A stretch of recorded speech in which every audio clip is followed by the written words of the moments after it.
Good evening, class 2 students. We have discussed till now the theory of whatever we studied in class 11. The actual class 12 starts from here. That is conditional probability. The actual class 12 and the concepts of independent events which we studied in the previous video. Okay. Now, what is the conditional probability? How we understand in a particular question that this is a conditional probability question or this is a multiple conditional probability question. Multiple conditional probability. Now, few students will be wondering what is multiple conditional probability? It is nothing but Bayes theorem. This is multiple conditional probability. Now सुनो आप, हम इस class 12 के probabilities को exercise wise study नहीं कर पाएंगे. हमको इन जनरल सारा थ्योरी पढ़ लेना है and then we will do questions randomly because we need to understand, we need to learn how to select, how to identify a question whether it's a conditional or it's a multiple conditional. Those things we gotta study here, and then at the end we will do one question in two different ways. Okay so पहले हम condition probability के बारे में बात करते हैं. Condition probability है क्या? अगर तुम्हें किसी इवेंट का प्रोबेबिलिटी निकालने बोला है और तुम्हें अगर पता है कि कोई दूसरा इवेंट पहले से हो चुका है, देन उसको हम कंडीशन प्रोबेबिलिटी बोलते हैं. For example, we are drawing a card from a deck of 52 cards. Okay, question बोला है what is the probability that it is a king? We know it is a red card. What is the probability that it is a king? We know it is a red card. मुझे पहले से पता है कि red card निकला हुआ है और मुझे प्रूव करना है कि वो किंग रेड कार्ड का होना चाहिए. ठीक है, तो मुझे निकालना है probability of a red king, लेकिन मुझे पता है कि वो रेड कार्ड है. तो मुझे पहले से एक इवेंट पता है, मुझे पहले से पता है कि वो रेड कार्ड. तो इन केसेस में, तो क्वेश्चन में अगर तुम्हें क्वेश्चन में किसी इवेंट का प्रोबेबिलिटी पूछा है और तुम्हें बोल दिया गया कि कोई चीज पहले से है, one thing is already has been occurred, now that is called condition probability. ठीक है. now इसका बेसिक फंडा ये होता है probability of A by B. अगर मैं बोलूं A by B, ये मत सोचना दोनों इवेंट्स का डिवीजन है. This is just a convention to write the probability. लेकिन इसका मतलब क्या है? इसका मतलब है we are finding the probability of event A. इसका मतलब है मैं ऊपर वाले का प्रोबेबिलिटी निकाल रहा हूं. Okay, such that event B already occurred. event B हो चुका है. मुझे probability of A निकालना है और event B पहले से ही हो चुका है. That is the meaning of probability of A by B. So try to understand what I'm saying. Probability of A by B मतलब ये नहीं होता है कि probability of A by B है. मुझे probability of A निकालना है probability of A, लेकिन मुझे पता है कि B पहले से हो चुका है.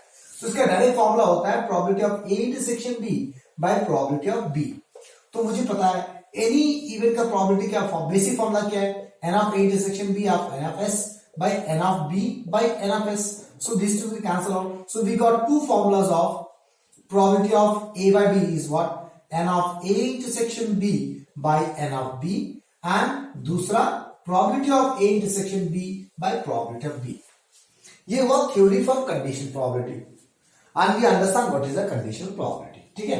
अब कंडीशन प्रोबेबिलिटी के क्वेश्चन से कभी कभी मल्टीपल कंडीशन प्रोबेबिलिटी बन जाते हैं. वो तुम्हें समझना है कब बन जाते हैं, वो समझो. मान लो E is a event already occurred. ये क्वेश्चन में आपको सेकंड लास्ट लाइन में मिलेगा. Now this concept is very important to do typical questions where we don't understand anything. हमें क्वेश्चन पढ़ेंगे वो समझ नहीं आ रहा क्या हो चुका है क्या नहीं हो चुका है, तो सेकंड लाइन को थोड़ा गौर से पढ़ो. उसमें तुम्हें ई मिल जाएगा जो पहले से हो चुका है. और E1 है event whose probability you need to find. Whose probability need to find such that E already happened. मतलब it's a condition probability confirm, क्योंकि मुझे E1 एक इवेंट है जिसका प्रोबेबिलिटी निकालना है और मुझे पता है एक इवेंट हो चुका है. मतलब ये तो कंडीशन प्रोबेबिलिटी हो गया ना. ये तुम्हें कहां मिलेगा? लास्ट लाइन में मिलेगा जो पूछा गया आपको. Find the probability of a red card. We know it's a king. Okay, तो प्रोबेबिलिटी लास्ट लाइन में प्रोबेबिलिटी ऑफ रेड कार्ड निकालने बोला. That is E1 event whose probability need to find. Okay, तो अब अगर तुम इन चीजों को पढ़ोगे तो मुझे E1 by E चाहिए. मुझे निकालना है probability of event E1 such that E already occur, जो पहले से हो चुका था वही होता है, मुझे ये चाहिए। मतलब ये क्या है, कंडीशन प्रॉपर्टी है। साफ साफ समझ में आ रहा है। अब हर क्वेश्चन में जहां पे कंडीशन प्रॉपर्टी तुम्हें दिखता है वहां पे और एक चीज सर्च करना है, वो क्या है, तुम्हें देखना है क्या और कोई इवेंट्स है, E2, E3, E4 and so on, और कोई इवेंट्स पॉसिबल है जिसके लिए E हो सकता है। Again I am telling you, question से तुम्हें E मिल जाएगा जो पहले से हो चुका है, क्वेश्चन से तुम्हें E1 मिल जाएगा जिसका प्रोबेबिलिटी निकालना है। तो पहले से कोई चीज हो चुका होता है और किसी चीज का प्रोबेबिलिटी निकालना होता है, that means we need to go for condition probability. Okay, now the question is how we can identify whether it is a simple condition probability or it's a multiple condition probability. So you need to think about the question, do we have any other events? Do we have any other events for which E can happen already?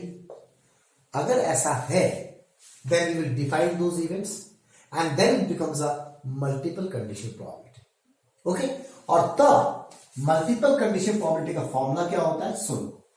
Probability E1 by E है, तो क्या करोगे, इसको पलट दो, E by E1, नीचे E1 है, into probability of E1 whole divided by, again same thing, E by E1 into probability of E1, and the same thing repeats for all the events whatever you are getting here, E by E2 into probability of E2 plus so on, E by E3 into probability of E3। ठीक है, इसको लेके मैं एक question के बारे में discuss करता हूं। ठीक है, for example from a deck of 52 cards, okay, one card is lost, ठीक है, एक कार्ड गुम हो गया, ऐसा बोला गया है। ठीक है, ना actually I am forgetting the question actually, देखिए let me read the question from book ताकि कोई गड़बड़ी ना हो।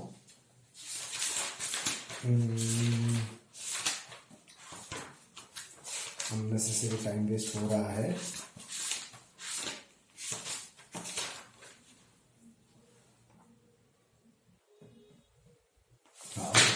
One card is lost and found to be spade.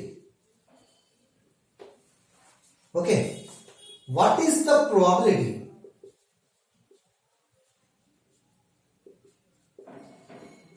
it's a king? What is the probability it's a king? ऐसे question को देखो, कहीं नहीं पता चलेगा कुछ भी। 52 कार्ड्स है, एक कार्ड गुम हो गया and found to be spade. Okay, what is the probability it's a king? वो जो गुम हुआ वो किंग होना चाहिए। ओके, तो क्या मेरे को कोई चीज पहले से पता है इस क्वेश्चन में? मुझे पता है एक कार्ड गुम हो गया, मुझे पता है वो स्पेड है, तो मुझे पता है वो स्पेड है, तो ई क्या है, event lost card is spade. Okay, lost card spade. अब मेरी बात ध्यान से सुनो, अब मैं जो कार्ड निकाल रहा हूं, one card is lost and found to be spade, what is the probability that in a draw of one card king appears? एक डेक में 52 कार्ड्स है जिसमें से एक कार्ड गुम हो चुका है और वो मुझे पता चला कि वो स्पेड है। वो जो गुम हुआ है कार्ड वो मुझे पता है वो स्पेड है। अब मुझे निकालना है what is the probability that it is draw of one card king appears. मैं एक कार्ड निकाला, उसमें किंग होना चाहिए। तो अब मेरी बात ध्यान से सुनना, E event lost card is spade. ठीक है, ये हो गया, देखो सेकेंड लास्ट लाइन में E1 event card drawn is king हो गया। तो मुझे क्या निकालना है, E1 बाई ई निकालना है। ठीक है, इट्स अ कंडीशन प्रोबेबिलिटी। अब तुम्हें सोचना है इस कंडीशन प्रोबेबिलिटी में क्या मल्टीपल कंडीशन आएगा? ठीक है, इस कंडीशन प्रोबेबिलिटी में क्या मल्टीपल कंडीशन आएगा? This you need to think about. Okay, तो कैसे करेंगे? Event card drawn is king. अगर एक कार्ड स्पेड लॉस हुआ है तो कैसे किंग आ सकता है? कोई नहीं आ सकता, 10 नहीं आ सकता, 9 नहीं आ सकता, 8 नहीं आ सकता, आ सकता है। स्पेड का एक कार्ड लॉस हुआ है बेटा, तो उसमें तो कुछ भी आ सकता है ना। So there are multiple other events for which the lost card can be spade. There are multiple other events for which he already occur. King में ही सिर्फ लॉस कार्ड स्पेड होगा क्या? क्यों? क्वीन नहीं आ सकता लॉस कार्ड स्पेड होके बाद। तो एक कार्ड स्पेड गुम हो गया तो क्वीन भी तो आ सकता है, किंग भी तो आ सकता है, जैक भी तो आ सकता है, 10 भी तो आ सकता है, 9 भी तो आ सकता है। तो ऐसी चीजें हमको समझ रहे हैं, ठीक है ना। So now what I will do, I will write a question out here and that question will do in 2 different ways. First the same question will do with a basic probability, और फिर हम सोचेंगे कि अगर मैं generalise version में सोचूं, अगर दोनों को एक साथ सोचूं, तो वही क्वेश्चन को मैं मल्टीपल कंडीशन से भी कर सकता हूं। Okay, so let's go for that question. Okay class, now we'll do a little bit of brainstorming with this question. If a family has 2 children, what is the probability that both are girls, given that the youngest child is a girl? अब इस question को कैसे समझे? क्या ये basic probability है, क्या ये कंडीशन प्रोबेबिलिटी है, क्या है मल्टीपल कंडीशन प्रोबेबिलिटी? पहले हम देखेंगे क्या है कंडीशन प्रोबेबिलिटी है नहीं। कंडीशन प्रोबेबिलिटी कब पता चलता है? जब कोई चीज पहले से पता हो मेरे को। मुझे निकालना है प्रोबेबिलिटी बोथ आर गर्ल्स का। मुझे पहले से पता है कि youngest child is a girl, पहले से पता है कि यंगेस्ट चाइल्ड गर्ल है। तो पहले सैंपल स्पेस लिखो। 2 चिल्ड्रन का क्या क्या सैंपल स्पेस हो सकता है? बोथ आर बॉयज, पहला वाला बॉय दूसरा वाला गर्ल, पहला वाला गर्ल दूसरा वाला बॉय, बोथ आर गर्ल्स। हो गया, this is the sample space. Okay, so number of sample space is 4. Now, you tell me one thing. Out of G1 and B2, who is the youngest person? जो बाद में पैदा होगा उसको young बोलेंगे। B2 is young, G1 is elder. जो पहले पैदा होता है वो बड़े होते हैं, elder होते हैं। जो बाद में पैदा होते हैं वो younger होते हैं। तो B2 is younger. Here G2 is younger. Okay? Now, first we define what is E. जो पहले से हो चुका है, क्या दिया हुआ है? Event कौन सा पता है मुझे? Youngest child is girl. Event, the youngest child is a girl. ठीक है, तो youngest child girl कौन से? youngest child मतलब जो बाद में पैदा हो रहा है, ये रहा B1 G2, इसमें youngest child girl है। G1 G2 इसमें youngest child girl है, इसमें youngest child boy है, इसमें youngest child boy है। नेक्स्ट E1 जिसका प्रॉपर्टी निकालना है, both are girls. Event both are girls. Okay, तो E1 क्या हो जाएगा? G1 G2 हो गया, both are girls. Now what we need to calculate? E1 by E. मुझे निकालना है probability of both are girls. तो इसको कैसे डिफाइन करेंगे? E1 लिखोगे एंड वी नो, E2 लिख दोगे। Don't make any English, don't use any English language on your own. Okay, you have read the question, you have written even which is already known, even which you need to calculate. Then how to write E1 by E2? Probability both are girls and we know, बस ये word लिख देना, and we know the youngest child is a girl. The youngest child is a girl. हो गया। Always E1 and we know E, नीचे वाला event, ऊपर वाला इवेंट and we know, नीचे वाला इवेंट लिख दोगे। ठीक है, सो इसका फॉर्मूला क्या है? n of E1 intersection E by n of E, इन दोनों का इंटरसेक्शन बाय नीचे वाला। तो what is E1 intersection E? इनका इंटरसेक्शन क्या है? 1 divided by n of E 2 हो गया, answer is done. Probability of E1 by E is 1/2। अब मैंने क्या किया? मैंने इस क्वेश्चन में मल्टीपल कंडीशन सोचा ही नहीं, मैंने सीधा कंडीशन प्रॉपर्टी लगा दिया, क्योंकि इवेंट्स के सेट्स के फॉर्म में था ना, इसलिए आराम से आ गया। अगर ये सेट्स के फॉर्म में नहीं होता then it was a big issue. Okay, so this is the answer. 1/2 is the answer. Now I will do the same question thinking condition property. Okay, so please pause the video and copy down this solution.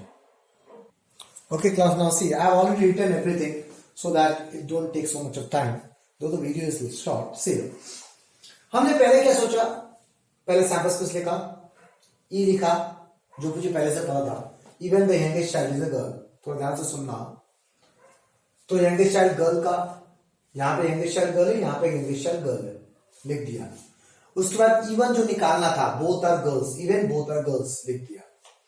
उसके बाद मैंने first solution में मैंने और कुछ नहीं सोचा, which is a wrong method to do it. Because question में एग्जाम में जो क्वेश्चन आएगा, क्या तुम्हें पता होगा वो कंडीशन का है कि बेसिक प्रोबेबिलिटी है कि मल्टीपल कंडीशनल है? नहीं पता होगा. तो तुम्हें जनरलाइज वे में समझना पड़ेगा. तो अब समझने का क्राइटेरिया क्या है? मैंने क्या बोला था? Even both are girls. अब तुम सोचो, क्या दूसरा कोई इवेंट है जिसके लिए ये इवेंट पॉसिबल है? तो ये इवेंट क्या है? Youngest child is a girl. तो यंगेस्ट चाइल्ड गर्ल कहां पे है? यहां पे है और यहां पे है.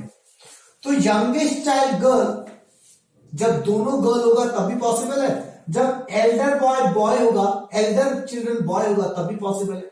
मतलब there is another possibility of event where E can occur. मुझे पता है यंगेस्ट चाइल्ड गर्ल था. क्या जरूरी है यंगेस्ट चाइल्ड गर्ल सिर्फ दो लड़की में ही हो सकता है? पहला वाला लड़का, दूसरा लड़की में भी तो यंगेस्ट चाइल्ड गर्ल है. So there is a multiple condition. There is another event, possibility of another event where this event can happen. That means we are taking another event, E2. Event elder child is born. Because in this case also youngest child girl आ रहा है. हाँ, इसमें नहीं आ रहा, इसमें नहीं आ रहा, लेकिन इसमें तो आ रहा है. That means there is another event, E2, elder child is born. So where is the elder child is born? Here is the elder child is born. Okay, here also the elder child is born. So I made a mistake, I think so. Elder child is boy is B1, B2 also. So even elder is born. Here also the elder is born. Here also the elder is born. Here the elder is not born. Here the elder is not born. Okay. So we will change according to the condition here later on after some time. Okay. Okay. You understand? E2. E1 था जो question में बोला था both are girls. दोनों लड़की होने से ही क्या यंगेस्ट चाइल्ड लड़की होगा? जरूरी है? नहीं. दोनों लड़की में यंगेस्ट चाइल्ड लड़की है.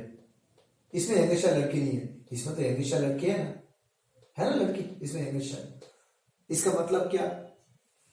Even elder is boy, then also there is a possibility that the youngest child is a girl. क्योंकि इन दोनों में से, इन दोनों कंडीशन में जो एल्डर चाइल्ड है वह बॉय है और एल्डर चाइल्ड तो बॉय है, साथ में एक कंडीशन आ रहा है youngest boy child is a girl. So आ तो रहा है ना. So another condition is possible, another event is possible where the elder child is boy. वहां से E2 आ गया, elder child is boy. Okay, so we understand it's a multiple condition. So multiple condition का formula लिख दिया. E1/E चाहिए मेरे को, E1/E चाहिए, ये चाहिए, तो फॉर्मूला पलट दिया. E/E1 की probability V1, E/E1, E/E2. Now job is एक एक करके इसे निकालो. ठीक है, 1 you have to find out these things. Okay, so let's check out probability of E/E1. अब इसको कैसे लिखूं? इसका मतलब मैंने किसका प्रोबेबिलिटी निकाल रहा हूं? E का. So E क्या है? So probability that youngest child is a girl. And नीचे वाला जो मुझे पता होता है, such that we know both are girls. Okay, E/E1 निकालना है. Probability that youngest child is a girl, such that we know both are girls. I hope you understand how to write this line. इसमें तुम्हें ये समझना है probability of ए में मैं किसका प्रोबेबिलिटी निकाल रहा हूं? ए का प्रोबेबिलिटी निकाल रहा हूं. और मुझे क्या पता है? बी पता है. तो इसका बेसिक फॉर्मूला क्या होता है? N of E intersection E1 by N of E1.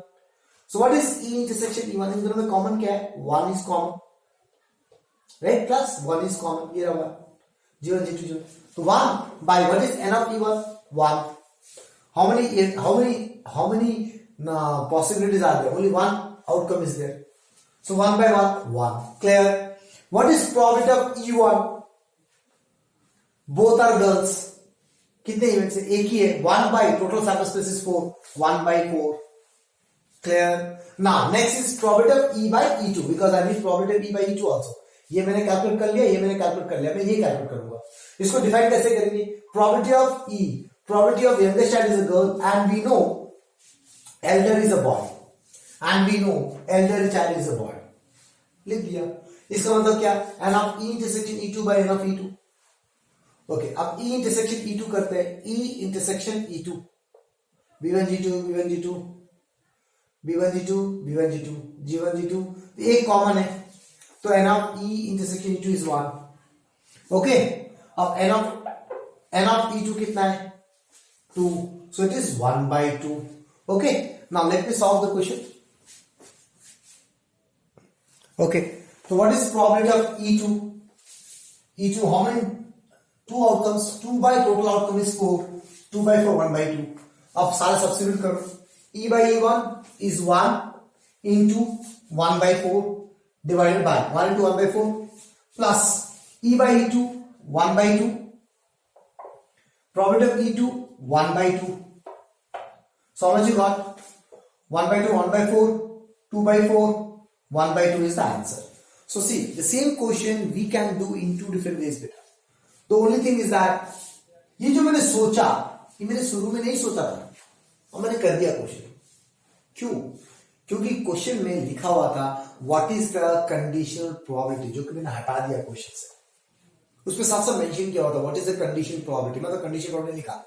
लेकिन अगर मुझे नहीं मेंशन किया होगा तो मुझे कैसे पता चलेगा ये question whether is a conditional probability, whether is a multiple conditional probability, whether is a basic probability, we don't know. So conditions वापस में रिपीट कर रहा हूं. अगर कोई चीज पहले से मुझे पता है और मुझे किसी चीज का प्रोबेबिलिटी निकालना है तो वो कंडीशन प्रोबेबिलिटी हुआ. अगर मुझे कोई भी चीज पहले से नहीं पता तो वो बेसिक प्रोबेबिलिटी हुआ. अब तुमने पता चल गया, I understand from reading the question that one event is already awkward and we need to find the probability of another event. That means it is a conditional probability. Now, how to check whether it's a multiple condition or not? So, you have to see, is there any other event for which the event which has already occurred is possible or not? For both girls, youngest child is a girl. Is it necessary? No. When the elder is a boy, then also the youngest child is a girl. There is a case. Okay, class? That's all, class. Thank you. This is the end of the theory. Okay, now from the next video, we will continue doing randomly questions. Not from any exercise, but randomly from any exercise. Thank you very much.